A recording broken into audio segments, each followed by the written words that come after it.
Hello everyone, I welcome to all of in this class. आज मैं यहाँ पे सेट 1 को डिस्कस करूंगा, जिसमें कि मैं यहाँ पे आपके साथ एरर डिटेक्शन या फिर स्पॉटिंग एरर को डिस्कस करने वाला हूँ।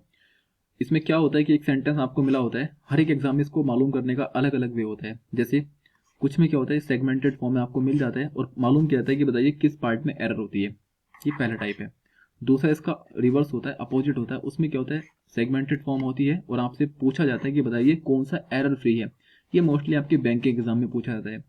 थर्ड टाइप में क्या होता है कि आपको एक सेंटेंस मिलेगा और एक हाईलाइट पोर्शन होता है और कहा जाता है कि बताइए इसको आप कौन से ऑप्शन से रिप्लेस कर सकते हैं। बिल्कुल।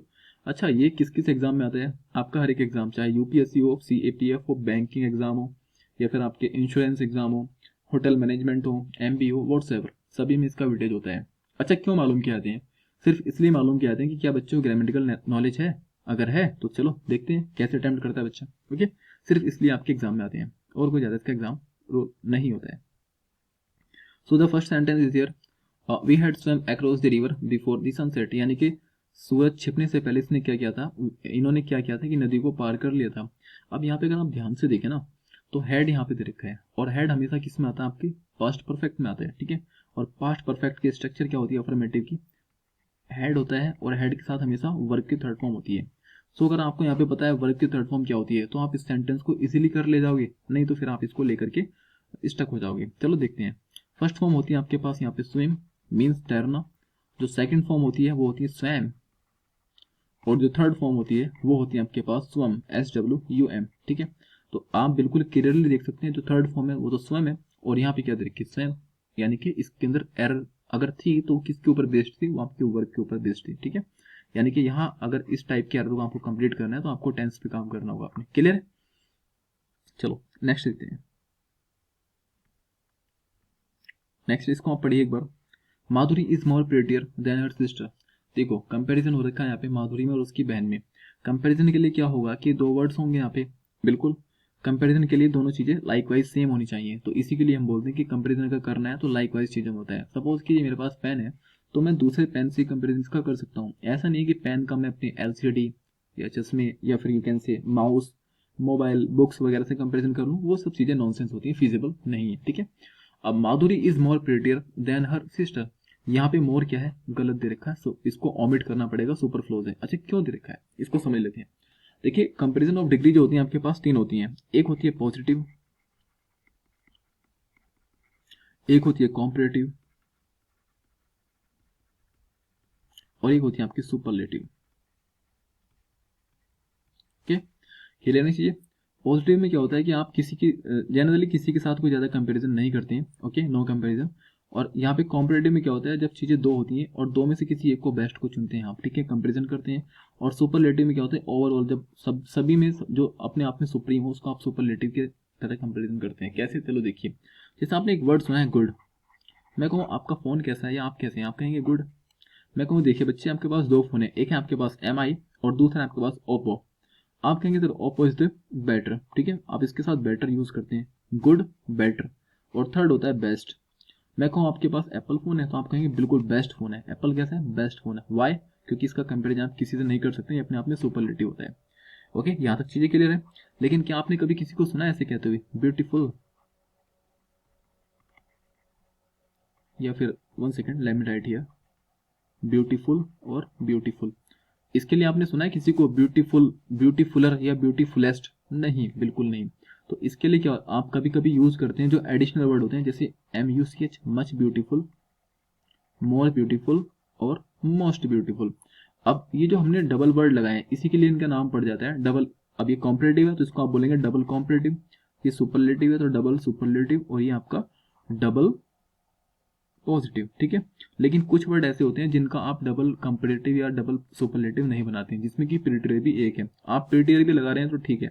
आप मानिए कि आप अगर किसी के साथ बोलते हैं कि ये तो फोन बेस्ट है, लेकिन आप साथ में अगर ऐसा बोलें मोस्ट बेस्ट है, तो तो क्या ये फीजेबल है?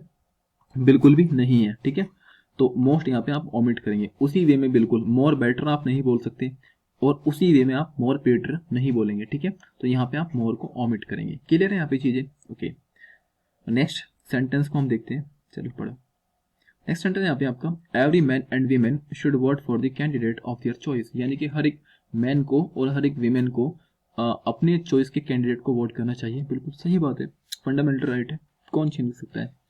देखो यहाँ पे क्या होते हैं, इसके पहले आप जान लीजिए पर्सन, 3 तरह के पर्सन होते हैं, first person, second person, third person. Okay, first person में यहाँ पे क्या होता है, आई और वी को हम प्लेस देते हैं, सेकंड में आप यू को देते हैं, और थर्ड में ही, शी, इट, दे या एनी अदर, कुछ भी चीज़ें हो सकती हैं। ये होता है आपका सब्जेक्टिव केस। एक होता है आपका पजेसिव केस जिसमें आप अधिकार बताते हैं अपना, और एक होता है आपका ऑब्जेक्टिव केस।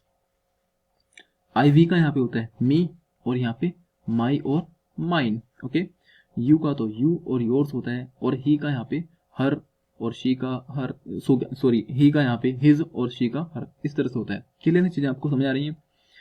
अब देखो यहाँ पे हर एक मैन है और एक वीमेन है, क्या आप जानते हो कौन वीमेन है? नहीं जानते हैं, तो इनडेफिनेट सब्जेक्ट हुआ, डेफिनेट तो हुआ नहीं है।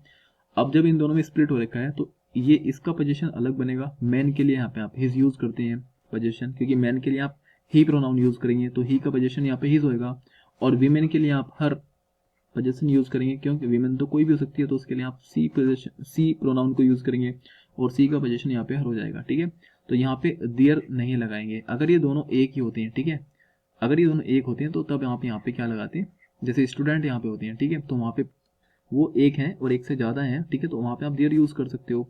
लेकिन यहाँ पे क्या है ना, दोनों अलग अलग हो रखे हैं, तो यहाँ पे आप देयर हटा करके इसका जो पॉजिटिव केस आएगा वो आएगा आपका हिज और हर। क्लियर है यहाँ पे आपको चीज़ें। अच्छा, आप कभी कभी कहो भैया हिज और हर ही क्यों आएगा, इसको तो हम हटाएंगे, हम तो पहले यहाँ पे हर लिखेंगे उसके बाद हिज लिखेंगे, तो ठीक है आप लिख सकते हैं, लेकिन एग्जामिनर इसको हटा देगा। ठीक है, यहाँ पे हर नहीं आता, प्रायोरिटी किसको दी जाते हैं, मैस्कुलाइन जेंडर को दी जाती है पहले, ठीक है, फेमिनाइन को बाद में दी जाती है।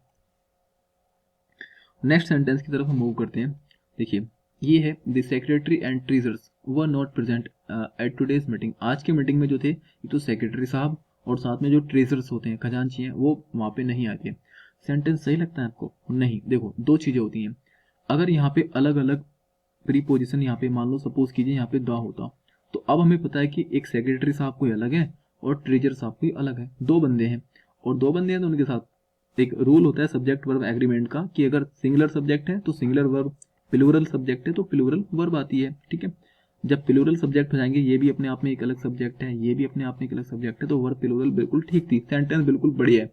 अब आप कहोगे एरर क्या है, तो एरर ये है कि दोस्त ये दा जो लगाया ना, ये मैंने लगाया, एग्जाम में नहीं था। ठीक है, तो यहाँ पे क्या है कि किसी एक ही पर्सन की बात की जा रही है, जो सेक्रेटरी तो है और साथ ही साथ क्या है, वो ट्रेजरर्स भी है। एक पर्सन दो पोस्ट, समझ रहे हैं? तो जब पर्सन एक है यानी कि सिंगुलर सब्जेक्ट है, और वर्ब क्या है आपके प्लूरल, तो ये तो गलत है, तो आप इसको काटेंगे और यहाँ पे वॉज लिखेंगे। ठीक है, क्योंकि सिंगुलर सब्जेक्ट के साथ सिंगुलर वर्ब आने वाली है। ये आपको क्लियर होगा, बहुत अच्छे से क्लियर होगा। चलो नेक्स्ट सेंटेंस की तरफ हम आगे बढ़ते हैं, जो कि है neither Rakesh NOR I R living for Delhi. ना तो राकेश जी और ना ही मैं दिल्ली जा रहे हैं, ऐसा हमारा कोई प्लान अभी है नहीं दिल्ली जाने का। तो देखो कुछ वर्ड्स होते हैं जैसे नीदर, नोर, ओके, ईदर और, नॉट ओनली बट आल्सो। इसमें क्या होता है, जो लास्ट वाला होता है ना आपका, इसका जो कंपेरिजन पेयर होता है, जो पेयर के बिल्कुल एडजेसेंट, बिल्कुल पास वाला सब्जेक्ट होता है, उसको आप रियल और मेन सब्जेक्ट मानते हैं।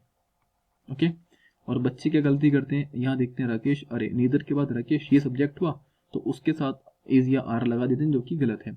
आई के साथ हमेशा एम आता है, तो यहाँ पे आर इसको आप ओमिट करेंगे और एम यहाँ पे आप लगाएंगे, और सेंटेंस आपका बनेगा neither Rakesh NOR I am living for daily. Clear है?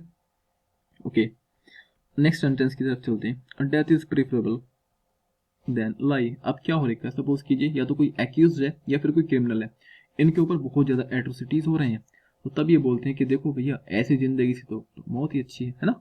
तो देखो कुछ वर्ड होते हैं प्रीफरेबल, ठीक है, सीनियर, SENIOR, सीनियर, सुपीरियर, ठीक है, और सीनियर, सुपीरियर, जूनियर, जूनियर जी की बात नहीं कर रहा हूँ, सिर्फ जूनियर की बात कर रहा हूँ। ठीक है, जूनियर, इंटीरियर, पोस्टीरियर। ओके, इनके बाद देन तो बिल्कुल भी नहीं आएगा। ओके, सिर्फ टू प्रीपोजिशन आएगा, और एक वर्ड इसके साथ होता है प्रीफरेबल, ये वर्ड भी इसी के लिस्ट में इंक्लूड होता है। ठीक है, तो यहाँ पे आप देन का यूज नहीं करेंगे, टू का यूज करेंगे। क्लियर है? सो नेक्स्ट सेंटेंस को हम देखते हैं यहाँ पे। देखिए, Sam closely resembles to his father not only in physical features but also in habits. अब ये सैम कोई बच्चा है, ये बिल्कुल डिक्टो अपने पापा की रेप्लिका, मतलब हूबहू कॉपी दिखता है ना कि सिर्फ फिजिकल फीचर्स में, बल्कि उसके पापा की जो हैबिट्स है ना बिल्कुल सेम सेम हैबिट्स सेम के अंदर भी है, सैम के अंदर भी है। सो इसमें क्या एरर हो सकती है? देखिए, यहाँ पे एक वर्ड दे रखा है रिजेंबल्स। रिजेंबल्स का मतलब होता है हूबहू बिल्कुल एक जैसा ही दिखना। अब कुछ एक तरह के वर्ब होती हैं, वर्ब के टाइप होते हैं जिसको आप पढ़ते हैं ट्रांसिटिव वर्ब, ट्रांसिटिव वर्ब, एक होती है आपकी इंट्रांसिटिव वर्ब।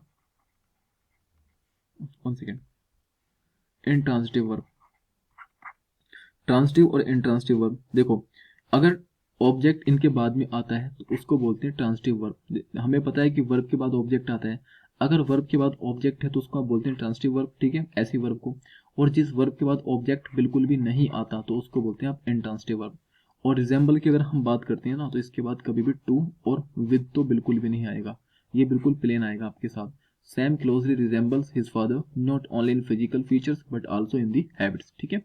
आपको पता होना चाहिए ट्रांसिटिव और इंट्रांसिटिव क्या होते हैं। अभी के लिए फिलहाल मैं इतना ही इसमें कर पाऊंगा, कंटिन्यू कर पाऊंगा। और अगर ये चीज़ें आपको अच्छी लगती है तो आप इसको शेयर करें, और आगे मैं इसके सेशन लाता रहूँगा। और चीज़ें का इन द शॉर्ट टाइम, आगे आने वाले टाइम में अगर चीज़ें हो पाती हैं तो मैं कंप्लीट ग्रामर भी आपको यहाँ पे डिस्कस कराने वाला हूँ, बशर्ते तब तक आप साथ बनाए रखें। Thank you so much.